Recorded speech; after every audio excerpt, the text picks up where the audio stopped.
So today we're talking about police. And before we even get into all the trickery and tomfoolery, we need to go back to the history of police. So police didn't come around until about the 1820s, 1830s, specifically in Boston. And it used to be privately funded because they wanted to ensure that when they were shipping, merchants wanted to make sure when they were shipping their goods and stuff like that at the docks that their property was protected. And in the South, it was created to make sure that slave revolts didn't happen. And then when slavery was abolished, they basically were just bullying the slaves to make it hard for them, and they were also enforcing segregation. When you know that history, it obviously makes sense of why they're here, and it takes away from all the misconceptions of what they do and why they're here now. Again, I say they used to be privately funded, but what the merchants did to take the cost off of them was convince the public that they should publicly fund it because it was for the greater good. Now, I'm not making this up, Google it for yourself. So if you have people who start off volunteering as night watch, if you wonder where neighborhood watch comes from, that's where it comes from. If you have people that start off as night watch on a volunteer basis, then you have them getting paid by people who own businesses to protect their assets. Then you have them bamboozling the public to commission them for the greater good of the public. Then it starts to make sense. Now you know why in all the gangster movies you see the mafiosos paying off the police or the politicians paying off the police, because as we always say, there's a game involved, and unfortunately we love to play the game for scraps and don't even know the rules, and then want to cry when it doesn't work. The system is not made for us, that's why it doesn't work for us. However, if you know the rules, that doesn't apply. Again, I say the system is not made for us. However, if you know the rules, that doesn't apply. Now what I mean is this, so let me rewind. Now, if we're talking about what they do as a force, they're literally protecting assets of the wealthy. We aren't wealthy, right? At this level, trying to continue to do their illegal activity, trying to protect their assets and their business, and you're down here catching the crumbs from their business. You're not where you need to be. Now, if you're not trying to move up and do what they're doing and get involved in that, you have to at least know what you're doing, how it affects the system, how it contributes to the system, and how to not basically get reprimanded by the system that you're participating in. For example, obviously we know that there's a bigger picture with the drugs than the people that you see on the corner. They're obviously getting it from somewhere. It's obviously on a much larger scale. You just really have to step back and zoom out and see the bigger picture. The reason that the system works is because there's fear. The fear really has no basis when you think about it. Now, you have a gun on you, you toss that shit, and you run. So now you're unarmed, and you have a little guy who can't even run or jump as fast as you or high as you, and they know who they are, because when they approach you, they're not approaching you man to man, eye to eye. They have handcuffs, a baton, taser, mace, and a host of other things on their wrist, on their hip that you don't even know what they do, as well as a walkie-talkie to call in reinforcements. So if they have all that to approach you, and they come with a partner, and they call another squad car with 2 cops to approach you just in case, and they do maneuvers so that they can block your car in, what does that tell you? They know who you are. You don't know who you are. The fear is fake. That's what bullies do. Bullies pretend to be tough so that you don't challenge them. But what happens when you challenge a bully? They shut the fuck up and they skate the fuck on. So the first point that I'm making is you gotta let go of the fear. Stop slapping each other up and being so quick to do that. But when someone else bullies you, you wanna run and cry about it. The videos they're recording, they're not gonna do anything. Why? Because you're crying about it and recording it instead of beating their ass too. Now, I'm not encouraging you to do something stupid and just start fighting every cop that you see. But if it's one cop and his partner and it's 17 of y'all on the block, why y'all bitching up saying, yo, what you doing? Like, what do you mean? Y'all quick to jump somebody else at the club, but y'all gonna let 2 short people with guns and tasers and stuff scare you when y'all got choppers in the house that y'all showing on Instagram and shit? Like, it's not adding up. Stop recording the videos of the police doing what they're doing, and stop sharing the ones that you see and commenting on them, because you know what you're doing? All you're doing is getting yourself riled up over and over again. You're traumatizing yourself because you're awakening all the memories that you have from your personal experience. You're awakening the memories from all the other videos you saw, and it's angering you. And now you have all this frustration with no solution. And it's not even warranted. You're not even in the car being bothered, but you're in the house bothered, looking at somebody else. Am I saying dismiss it? No. But if you don't like scary movies, would you keep watching them in the dark by yourself? No, you would turn that shit off. Not only are you traumatizing yourself, but you're wasting your time. Out of all the thousands of videos that have been recorded, has it ever solved anything? We literally have witnessed cases where there's physical evidence of wrongdoing, and what happens? The cop gets off. So you're not solving anything by it. Instead of recording the video, mob up, surround the police so they feel accountable, they feel like they're being watched. But if you just recording and talking shit and then going back to your car, then they know that every time they do something, y'all just gonna record, talk shit, and go back to your car. But if it's a bunch of y'all standing there, not even being violent, just standing there watching, then you're gonna feel pressure to, act accordingly. But don't keep on reliving those experiences over and over and over and over again, because that's just increasing the fear and the trauma. And then when you get in your car, you're taking it with you and attracting it to yourself. And now you're giving all this aggression when you get pulled over that the cop really doesn't even deserve, because all he said was license and registration. So now all the pent up anger from all the videos you've watched, all the stories you've heard, you're taking it out on this interaction and making it worse for yourself. Forget what they're doing. Police yourself. That's the topic. Police yourself. Because when you don't, they will police you. Transfer that misguided aggression and put it where it makes sense. Either stand up for yourself or get out the business that you're in, because you're not built for it. Gangsters don't run. They call up their security, which is the police, or they change business because it's no longer good for them. They move corners. They go to another city and start over. Make it make sense. Don't get into a business that you're not prepared for. You selling drugs, right? You know it's illegal. How about at least knowing the law about drugs? There's nothing that we do that other people aren't doing. Other people just have police in their back pocket, politicians in their back pocket. They know how to write letters to get themselves out of jail. They band together when one of them gets fucked up. They not out here crying and marching and shit. You know what happens when a Jewish guy goes to jail? He don't go to jail. You know why? Because one of them is a judge, one of them might be a cop, one of them might be a bailiff, and they come together and they make sure, oh nah, we good. They put up that money for that bail. They put up that money for their attorney. It's not enough to go around marching, screaming Freddie Gray and put niggas on t-shirts. Put your money where your mouth is or get out the business. There's another thing that we don't talk about, it's a lack of accountability. And I'm not talking about lack of accountability in the business. We're not accountable for one another. Everyone wants to put on berets and do photo shoots like this and keep talking about and sensationalizing Black Panthers, but we're not going back to that phase.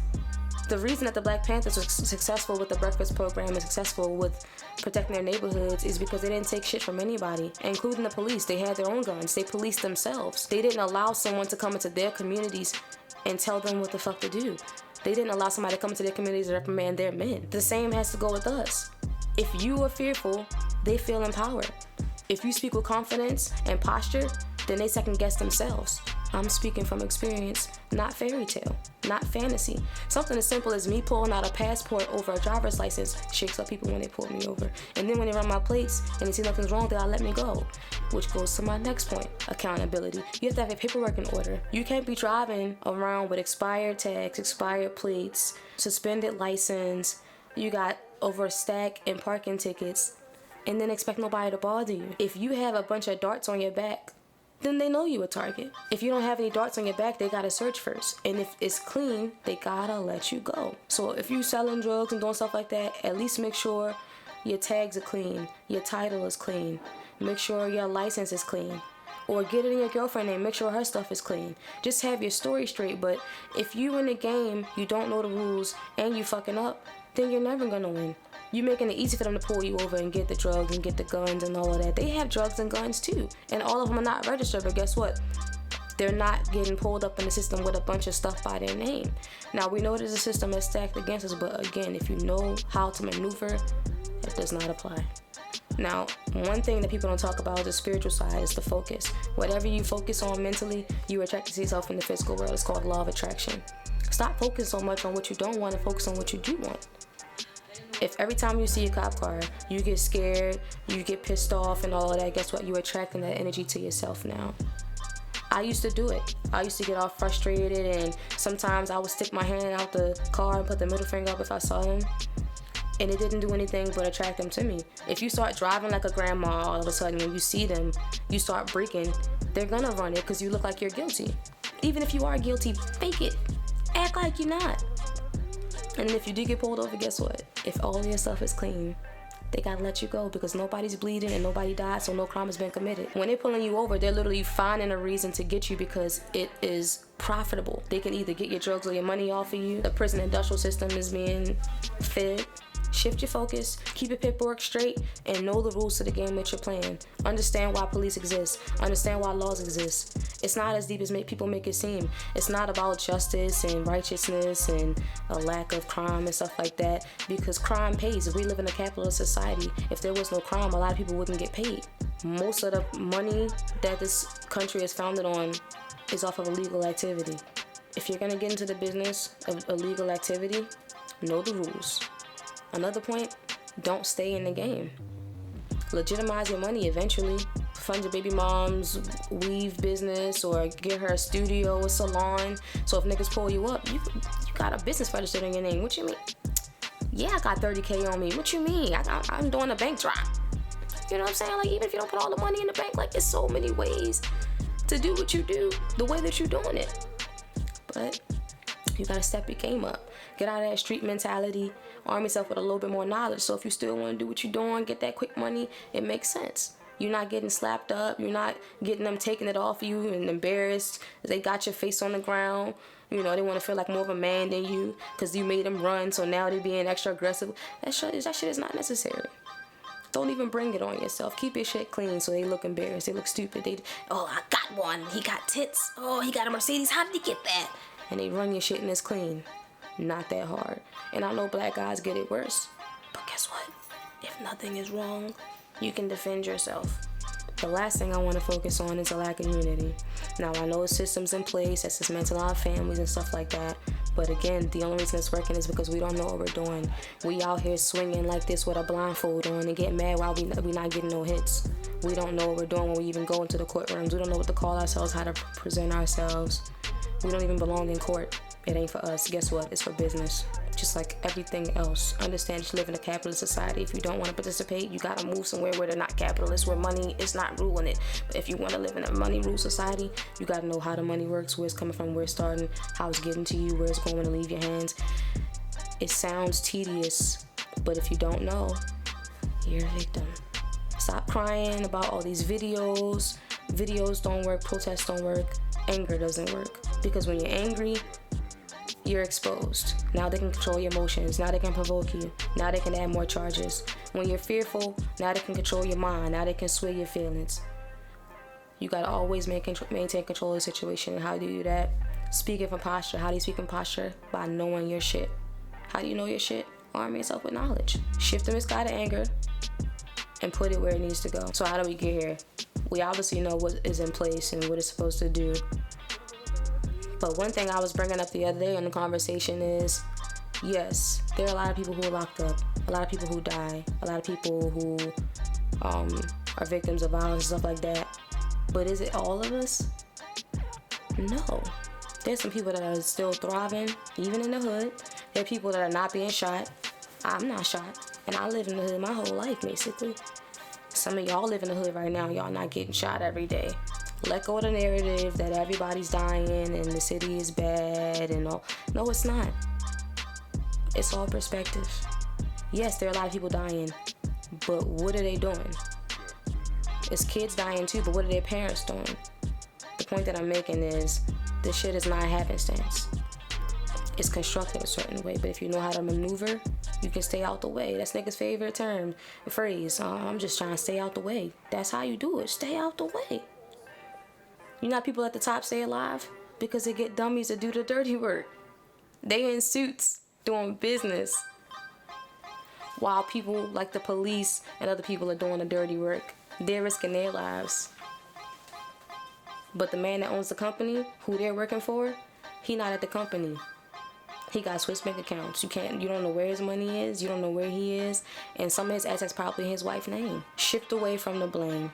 Focus on how it started and where it came from. Bring the family back together. Bring that unity back together. We can't see people as competition. We can't see each other as competition and start killing each other off and doing all this other stuff. We literally have to see one another as family. I love how we call people that we don't even know auntie and sis and cousin. Don't let the hurt of what people do stop that. That's camaraderie, that's family, that's just natural, that's innate. But we have to do it outside of talk. We have to do it by nature. Once we start seeing each other as family again, it's gonna be harder for us to kill each other off, and we can stand more united. If we see each other as family, we're gonna be less likely to shoot each other over $50 or a dice game, over a pack session, over fear, over a meal. If you work together with that man, y'all can eat together. You ain't gotta shoot him and take his money to feed your daughter. Let go of that mindset. We can't keep on blaming the war on drugs and the crack and lead and all of that. What about those of us who don't have crackhead parents, who don't have lead in our systems? What is our excuse? Our excuse is that it doesn't bother us, it doesn't affect us. Well, as long as you have that separatism mindset,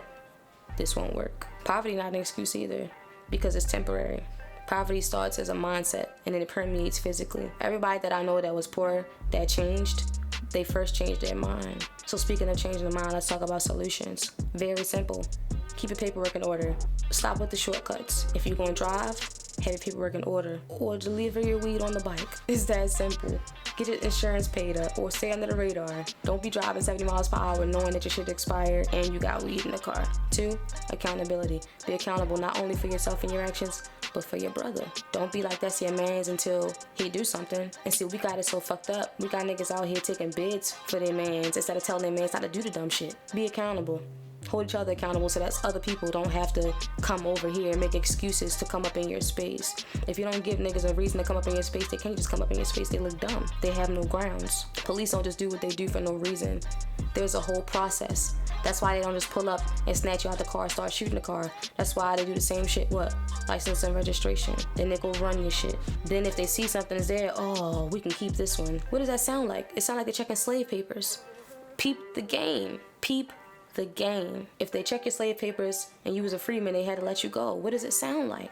Be a free man, but you gotta know how to be a free man to be a free man. Self-policing. Stop acting like a bunch of wild banshees. You don't need to act like wild banshees towards each other, and then when somebody else comes, you let them do what they want to do. Police yourself. You see your man's cutting up, smack his ass. Smack his ass. You could smack a nigga for stepping on your shoes. Smack a nigga for talking crazy to his girl. Smack a nigga for doing a hit and run. And it sounds corny, but I don't care. The fact that it sounds corny is why we here now. You know, we up here saying I wish somebody would touch my child, but you know why shit was the way it was back in the 70s and shit? It's because grandmothers was smacking all the kids in the neighborhood. We don't have that accountability anymore, so other people are taking accountability for us. It's like a foster care system. When the parent doesn't do what they're supposed to do, the state gets them. They become a state award of the state. And then who knows what happens to them? They bouncing around in the system. Does that sound familiar? Same system, same business, different name. And lastly, but not leastly, shift your focus. Whatever you focus on most, you attract. If you spend your whole driving experience in fear of being pulled over because you're a black man or black woman, then you're gonna attract that experience every single time. Because that's what you're focusing on. If you just focus on getting to your destination safely, minding your business, keeping your shit straight, you good. It's doable. Do it.